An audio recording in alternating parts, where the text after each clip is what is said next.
नमस्कार, मैं हूं मोहित नारायण और आप देख रहे हैं हिंदुस्तान न्यूज नेटवर्क।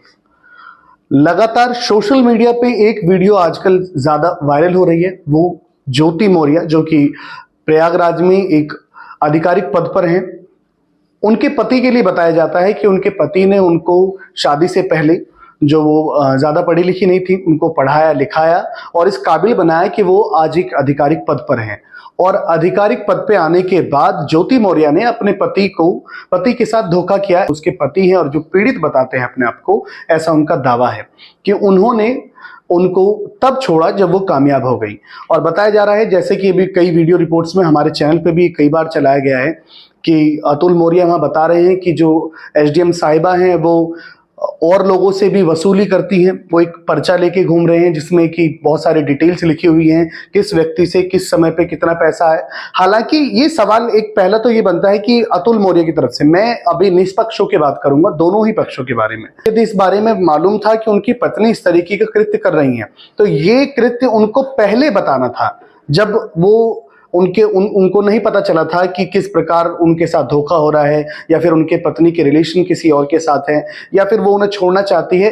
इन सब चीज को जानने से पहले इतने ही ज्यादा ईमानदार थे तो उनको ये चीजें रखनी चाहिए थी। बाद में रखने का मतलब कहीं ना कहीं प्रतिशोध है। दूसरी बात आती है ज्योति मौर्य की तरफ, कि जब वो कुछ भी नहीं थी, जब उनकी वो पत्नी थी, जब वो कुछ नहीं थी, और आज जब वो पढ़ लिख गई, या फिर जो उन्होंने मौका दिया उनको, बहुत ही कम ऐसा होता है कि कोई पति पत्नी को शादी के बाद अलाउ करे या फिर ये अनुमति दे कि आप पढ़ लिख के कुछ बन सकती हैं या फिर किसी डेजिग्नेटेड पोस्ट पे आप जा सकती हैं।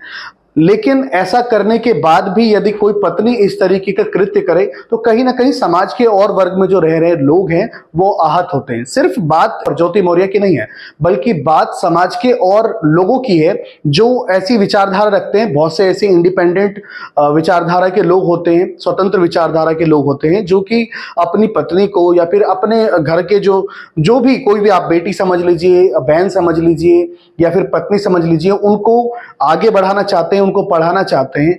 और अगर पत्नी के रूप में भी कोई व्यक्ति, क्योंकि पत्नी पहले वो आपके परिवार का सदस्य नहीं होती, बाद में सदस्य बनती है, और उसके बाद भी कोई व्यक्ति उनको अप्रिशिएट करके आगे ले जाए, पढ़ाए लिखाए और ऐसा कृत्य वो कर दे, तो कहीं ना कहीं वो व्यक्ति जो भी सोच रहे हैं, या फिर जो ऐसे लोग हैं जो इस काम को कर रहे हैं, या फिर जिन्होंने अभी अपनी पत्नियों को पढ़ाना शुरू किया है या फिर पढ़ा रहे हैं मौजूदा समय पे, वर्तमान में जो लोग पढ़ा रहे हैं, उनके दिमाग में भी इस घटना को देखने के बाद एक शंका आ गई होगी कि क्या कहीं ना कहीं बाद में ऐसा ना हो कि ये जो कहानी ज्योति मौर्य की हुई है, ऐसी कहानी हमारे साथ भी हो जाए। ये बहुत बड़ा एक प्रश्न चिन्ह जो है ना, एक कहानी को देखने के बाद लोगों के दिमाग में उठता है कि क्या मेरी पत्नी भी तो ऐसा नहीं कर देगी। ये आपका व्यक्तिगत मामला है। किसी भी व्यक्ति को अधिकार है किसके साथ रहना है, किसके साथ नहीं रहना, या फिर जो समस्याएं आ जाती हैं उसको, वो आपका व्यक्तिगत मामला है। कायदे से व्यक्तिगत रूप से वो उनकी अपनी कहानी थी, पारिवारिक कहानी थी, उसमें किसी भी तरीके से न्यायिक चीजें हो सकती थी, मुकदमा हो सकता था, लेकिन इतना ट्रोल करना जितना हम कर रहे हैं वो जायज भी नहीं है, क्योंकि वो उनकी व्यक्तिगत कहानी है। और सिर्फ ज्योति मौर्य की कहानी नहीं, बल्कि आज की डेट में आप जब कोर्ट में जाएंगे, न्यायालय में जाएंगे, तो पारिवारिक मुकदमे ऐसे बहुत सारे हैं जो रोज हजारों की संख्या में फाइल होते हैं। इसका अर्थ ये नहीं कि वो उन पे आप नहीं करते उन पे पर्सनल कमेंट, हम भी नहीं करते, लेकिन वो एक एसडीएम थी, इसीलिए किया क्योंकि वहां एक कहानी, आपने एक मूवी देखी होगी सूर्यवंशम, वो सूर्यवंशम की कहानी उसमें जो है दोहराई जा रही है कि हर कोई व्यक्ति सोशल मीडिया पे भी यही कह के ट्रोल कर रहा है कि ये जो वास्तविक जीवन है, ये रियल लाइफ नहीं है, ये रियल लाइफ है। तो ये चीज ना फर्क पड़ती है, कहीं ना कहीं ये चीज फर्क डालता है उन लोगों पे जो स्वतंत्र विचार से अपनी पत्नियों को आगे लाना चाहते हैं, या फिर जो हुनर है उनकी पत्नियों का, उनको वो मौका दे रहे हैं, कहीं ना कहीं आगे ले जाने की कोशिश कर रहे हैं, और ये घटना उनकी जिंदगी पे एक प्रश्न चिन्ह डाल देता है। तो कहीं ना कहीं हमारी भी इसमें, और हमारी क्या गलती है मैं आपको ये भी बताऊं, हमारी सबसे बड़ी गलती है कि इस मुद्दे को हमने दूसरे वे में देखा।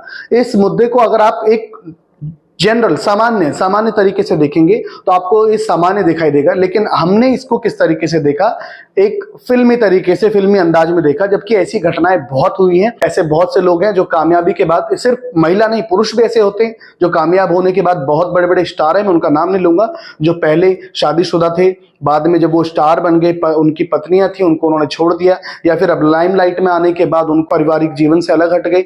ऐसे बहुत से लोग हैं। सिर्फ ज्योति मौर्य की बात नहीं कर रहा, ना मैं किसी के फेवर की बात कर रहा हूं और ना मैं किसी के विरोध में बात कर रहा हूं। मैं बात कर रहा हूं जो हक की बात है, जो होनी चाहिए थी, कि ये चीजें जो उन्होंने अब स्टेटमेंट दिखाई है कि इन कागजों पे जो है आपका डिटेल लिखा हुआ है, किससे कितनी वसूली हो रही थी, किससे कितने पैसे आ रहे थे। आपको ईमानदारी मेरे हिसाब से बहुत पहले दिखाना चाहिए था, जब आप उनके साथ रहते थे।